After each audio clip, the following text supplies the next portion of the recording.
Yeah, I sang a little. Yeah. I had an audition for The Voice. No way, that's so 4 cool. or 5 years ago. Did you wait in line forever? Was it I didn't even go. Yeah, I was out there getting out. This is Elizabeth. I'm James. Kris? Yes. Great to meet you. So this is a project that is less than 6 months old. It's a little baby project. We're writing songs with people who maybe have not felt like they had much of a voice in society, in order to try to be more of a platform to give them a voice, so that hopefully this is proof that someone's listening, someone gives a damn. It's a way hopefully it's a way for not only me to learn, because I'm sure you're going to teach me something, but it's also a way for you to see yourself on screen, online, on the internet, for the world, and for other people to be like, oh, that guy's got something cool to say. So it's proof that up here and in here, you got a whole lot of good stuff going on. So I'm also really just about to be here right now. I've been a singer-songwriter for a while, and 6 years ago I got really sick with my addiction. I decided to kind of go pro and just got a job to get me by and kind of isolated. That was more of my addiction. It's like it got me really isolated away from people, and I'm a people person, so it's tough.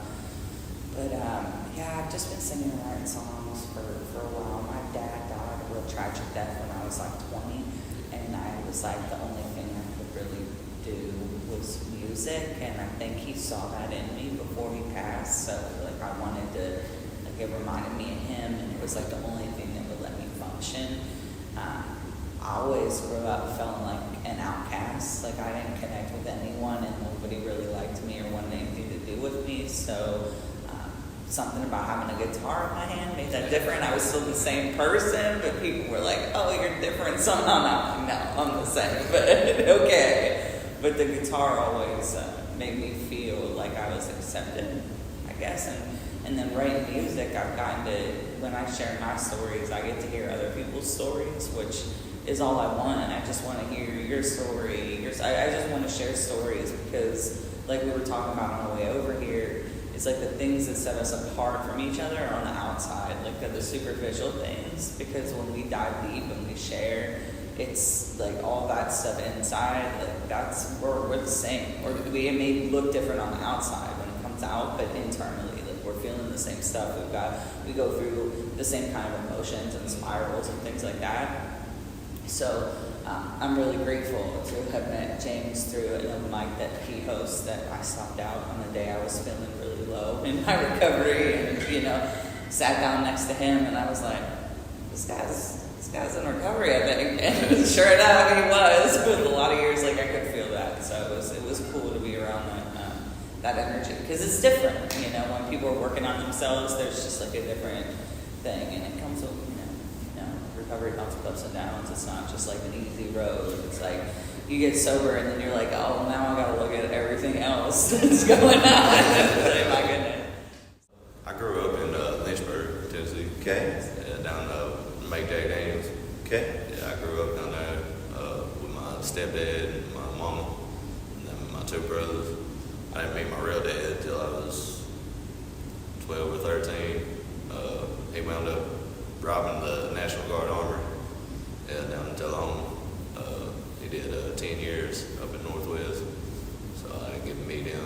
I always thought my stepdad was my daddy up until my mom took me out there and I met him. But first time I got arrested was with my mom and my granny. I was 11 years old. We were drinking Canadian Mist. I blew a .7, 11-year-old. And then I started drinking after that, from 13 up till when I came back here this time. And I started doing meth about 6 years ago. But my stepdad, my real dad, my mama, all three of them cooked when I was little. So we had DTF roll in when I was 17. Drew guns on me and the little neighbor kid. They just arrested my stepdad 3 years ago. Got him with it was, I guess, intense sale. They found a pound of dope in the house, 537 grams in a backpack, 4,000 cash, and 14 guns. So he's doing 8 years up in Memphis right now. He's in Whitesville. And they wound up taking my kids from me. When all that happened, I had them over there that weekend. And my ex-wife, I was married to her twice, been divorced twice. But she ain't let me see them since. About 6 years. How many kids? 2. Yeah, I got a 9-year-old little girl, and then my little boy, he's 7. Their names? Bailey and Bradley. Cool. Yeah, it's Bradley with 2 E's though, instead of Okay. Y. They're actually in Big Smo's music video, Small Town. Wow. Yeah. They're sitting on the back of the tailgate and sitting up at the courthouse in Shelbyville. That's cool. Yeah. But I ran around for about 6 years down there in Manchester, Tullahoma, doing dope. Just I'd walk anywhere, walking down the highway, walking up and down the interstate. I walked from Springfield Jolton exit all the way down here. And it took me I left at 3 o'clock that afternoon and got down here at like 10 o'clock at night. And I walked all over the place, all down there. Just be walking, have an ounce of weed on me, 2 8-balls, have a bottle in my hand, walking down the highway like it wasn't nothing. Okay, rescue mission bound. Sunday, February, whatever it is, 23. Did one of these yesterday with Peyton Peoples, and it was great. It is gorgeous out, blue sky. That's my place. We're just about to drive past. Oh, something's exciting. I'm here with Elizabeth B, and we're gonna head down to the mission. I think you know, when I started this project, I had no clue what I was doing. Not much has changed. Lucky you have an excellent driver navigating the car. I was looking for that. But it's, yeah, like everything I think I know. I don't know where I'm going. No.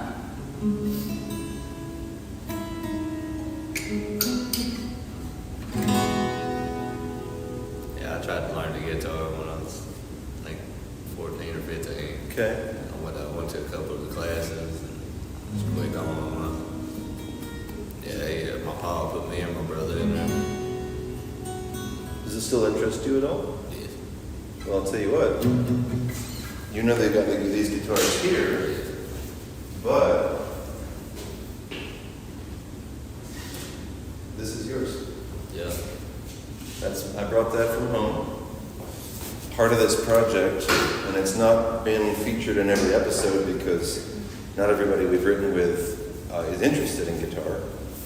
But part of the project is I've got about 15 of these things that I bought for like $30 a piece, $25 a piece at home, like scoured the internet for the cheapest guitars I could find so that I could bring guitars along and give them to people who want them. So if you want it, it's yours. Thank you. Absolutely.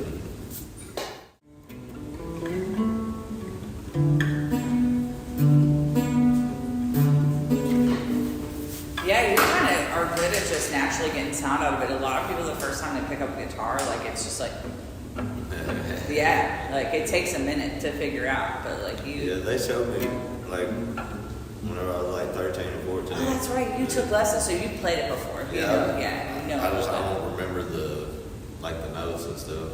Yeah, I don't really know a lot about notes. I just kind of play from feel. Yeah, it's like you find a song or you find a groove and just like play notes. I was always hard on myself for a long time. I'm like, man, I don't know theory, I don't know the notes, like I don't know a lot. But then you just like everybody's got their own way of playing it. I think I heard a guy say he's like, it doesn't really matter, just make sound. And the sound sound how you want it to sound, and you're cool. So however you get there, you get there. But yeah, that's right, you did take lessons. Yeah, the first one they tried showing me was You and Me by Lifehouse. Yeah. Yeah. That's a good song. First Yeah, it's a song great they were trying to song. show me. Cool. Yeah, that's a great song.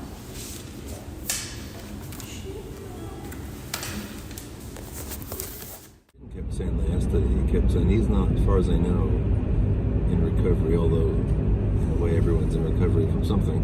True. But yeah, he kept saying like we're all more the same than we are different, Absolutely.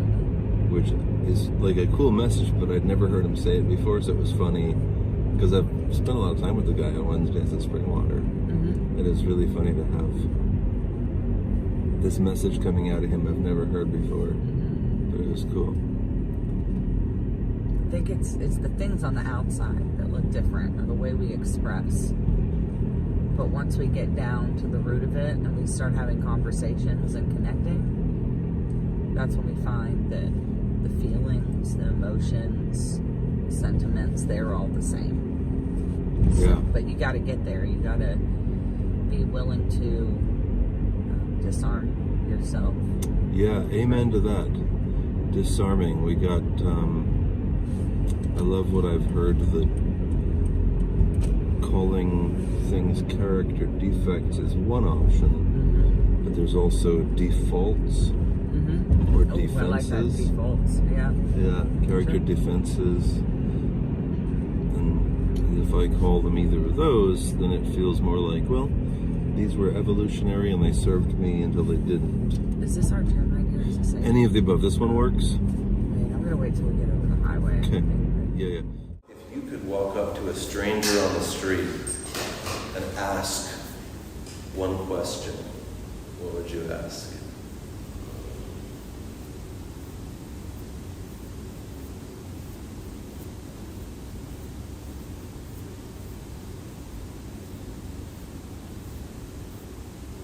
How do y'all do it? Yeah. And if they asked, how do I do what? Deal with life. Yeah. Yeah, I wonder the same thing. Same. It feels like everybody else has it together all the time. Like, I'm always wondering that. Like, how do people? It seems like everybody's got the answer. Yeah. A lot of times. Yeah, I miss that day still. And most people don't. They feel the same way. When you ask, they're like, I don't have shit together. Yeah. Yeah. And again, it's that shiny outside thing. It's like we're just looking at like something. Somebody told me the other day in a meeting, like, we all want for something. Like, even the people that look like they have everything, there's something that they wish that they had. Like, nobody's exempt from that feeling of, I wish that this was different. Do you know where the North Star is? I couldn't pick it out of the sky. It's the bright one. Is it? The brightest one? It's bright. I don't know about the brightest. I don't know. You know, there's a lot of stars up there. So. I thought I remembered that it is, but I could be wrong about that. I know that if you can find the Big Dipper, it comes straight across. Like, you could draw a straight line from From the handle. Yeah, I think. But it's not in the Big Dipper. No. It would be like, that's the Big Dipper, and you find it in the sky, you could draw a straight line to the North Star, and it's really... Oh, not from the handle of it. No, from the bucket. Got it. Okay. It makes more sense when you can see it. Yeah, It's yeah. not an accurate. It looks almost like the Walgreens logo. Yeah. Right. But yeah, it's bright. But sometimes you can see planets out there, and the difference is like the planets don't sparkle. So you're looking at it. I learned that recently. Huh. So if you see it's just like a solid ball and it doesn't have any type of like glimmer to it, that would be a planet. That's Versus interesting. whenever you see one, like the stars are always going to have some. I think there's 2 planets we can see from time to time, depending on the sky. Yeah, maybe Jupiter is one of them? I feel like that's correct. Yeah. Very interesting. Yeah. And why the North Star? I guess, like, does the North, I don't even know, like, does the North Star always point us in the sky? Like, is it, you're looking at the sky, like, how could you know what direction to go, you know? Like, Yeah. unless you can fly. Yeah. That's interesting.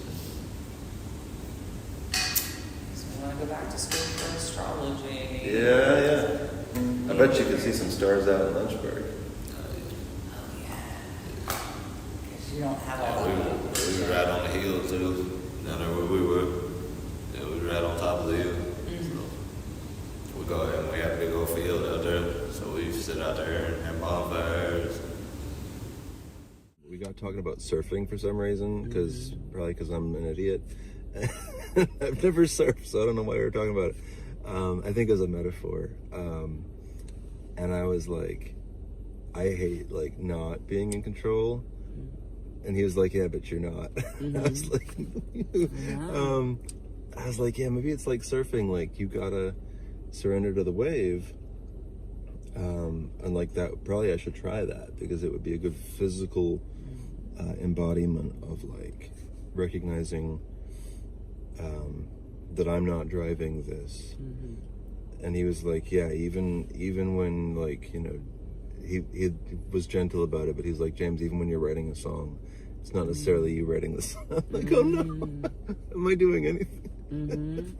I love that picture of surrendering to the wave. That's come up a lot for me in the last couple of days, conversations and at meetings, is how everything does come in waves. How you can, and I'm thinking recovery, but life in general is, it's amazing. You can have this incredible day where you're feeling great, and in the same day you're crying in your car for 3 hours because you're just emotionally overloaded and don't know what's next. And this one woman, I wish I could remember how she put it, but she talked about it as a compressed storm of emotions that you go through, and it's okay. It's never just going to be good. It's going to be up and down, and it's going to toss you, and you just have to ride the wave. You just have to go with the wave. So I really like the way that Peyton talked about it in terms of that. That really resonates with me. I wish that weren't true, but I think it is. Absolutely. Yeah. Life is up and down. Recovery is up and down. Yeah. Everything moves with the Fibonacci sequence. Yes. Would that be interesting as maybe like a first line? Like, out here you can see the stars.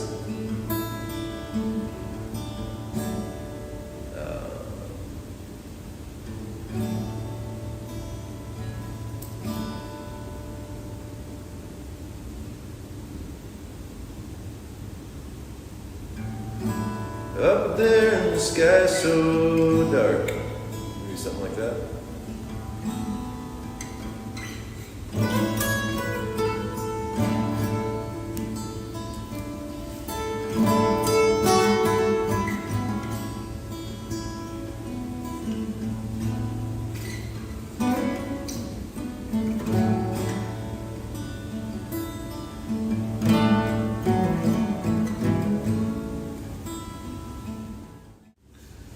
I like the 22 on there too. Yeah, I said 22. The last time I was here, me and my buddy, we always sing 22 everywhere. Really? Like on notes, post-it notes, walking around, just numbers on cars. And then when I was in jail this last time, every holding cell they put me in, it was 22. I had 22 somewhere in it. Wow. And I got out that day. 22nd? Yeah. And we always said, thank you, Lord, for another day above ground. So, Cool. yeah, and he's the whole reason I stayed here. I knew him from Deckard, down there by my real dad's. And I showed up. He was here 2 days before me. So when I came in, he'd been there 2 days. And I kept looking at him. I was like, man, I know him from somewhere. I waited a couple of days. I finally walked up to him. I was like, man, I know you from down there in Decker, don't I? He's like, yeah, man, what's up? We hung out all the way till I left this last time. And I still see him out there. He's out in guest services now. But he's working the staff on and stuff. I still see him out there every now and then. Cool. That wouldn't be bad if you're open to it, to put that prayer in as one of the lines. Thank you, Lord, for another day above ground. That's cool. 22, okay. Yeah. So we'll get into this when we get down there too, but I'm curious to know for you, because I think too often when I myself get writing, I forget to ask myself the right questions, and I just start, I kind of sometimes default to whatever I thought was supposed to work, or whatever worked last time. Okay. But I'm interested to know if you were to write a song based on the prompt, what message do you think people need to hear? The prompt. What is the prompt? What do you think people need to hear? What message? Okay. Or like, what do you need to hear? What do you wish somebody would say to you? When I think of recovery, I always just think of experience, strength, and hope. What's the story? Are we writing the story of the person that we're meeting today? It can be, Yeah. if that's what they want. I'd love to hear about their experience, strength, and hope, what brought them to recovery. And Mm-hmm. I think through my journey, it's been about a year for me now, and every time I hear someone's story, I find that commonality that we have. Yeah. Because we're all the same Yes.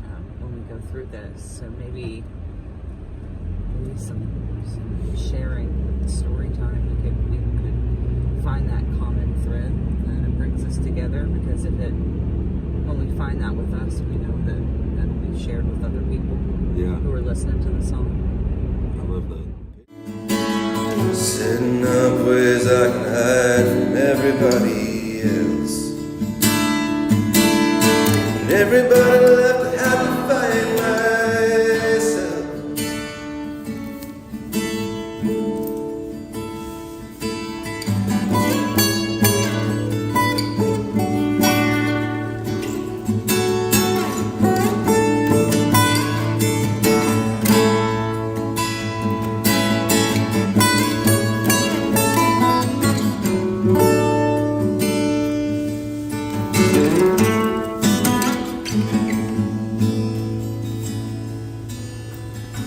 Out here you can see the stars. Up there in the sky is so dark. Thank you, God, for another day above ground. Give me 22 reasons to stick around.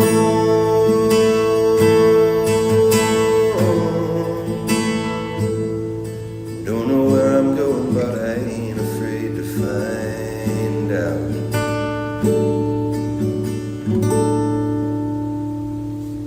Cool. How you feel about that? Yeah, I like it. I think I like everything unsaid better than a lot of things because Okay. of the syllables. Okay. Yeah. And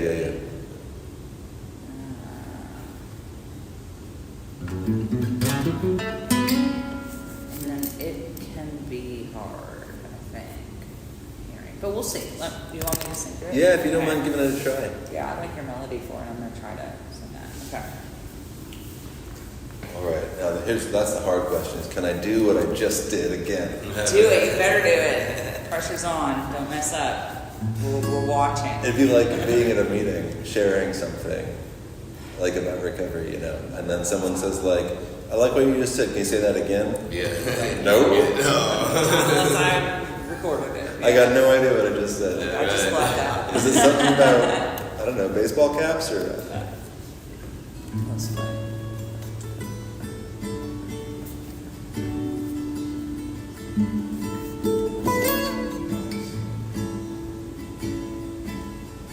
Seems like all I ever do is leave. Spent 30 years running with my heart on my sleeve. Tried to settle down with a family man. Tore it all apart in these 2 hands.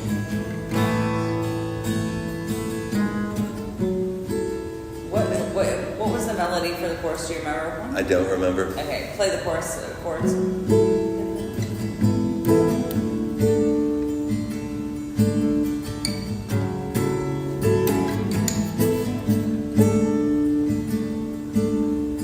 Wanting something different leaves everything unsaid.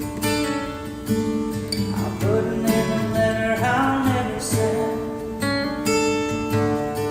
It can be hard to let the feelings in, so they can flow through me and back out again. Back out again.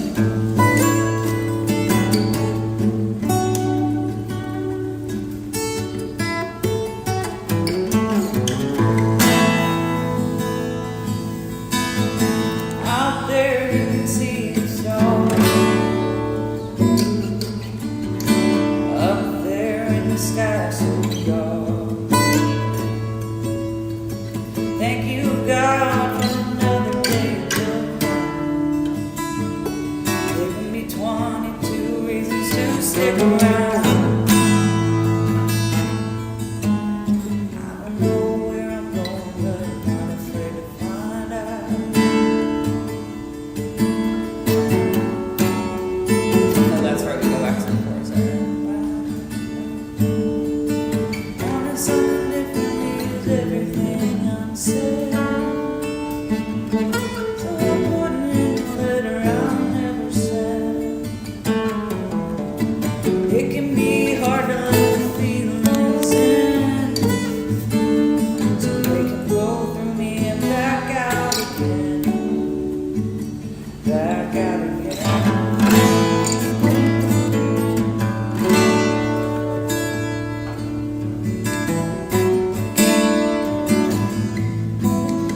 Preachy thing, I guess, in the ways I can hide from everybody else. They all left, I find myself. Wanting something different leaves everything unsaid. I put it in a letter I'll never send. It can be hard to let the feelings in, so they can pull through me and back out again. Back out again.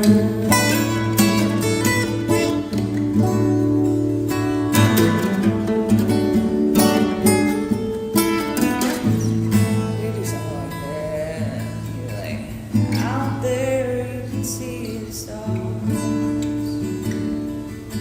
And the sun is rising, it don't look so dark. Or something like That's that. great. I don't know if we could go something like that. Thank God for another day. I got 22 reasons to stick around. It's hard to let the feelings in. And then we can almost do like a half chorus. It's some way to end, get back to back out again. Back out again. So it sounds like back out again is kind of the hook. Yeah. Something. Yeah. And then your rap comes in. That's right. That's right. So that's going to be me. It's going to be me with tidy whities across my head and no shirt under the Right, white. right. I think we want to let Kris do the rapping. Well, cool. Sound okay? Yeah, I like it. Cool. Sounds out of the notes. You want to be above. These are called frets, and you want your finger to be like as close as it can be above, like not on top of it, but like not here. You'll get better sound if it's like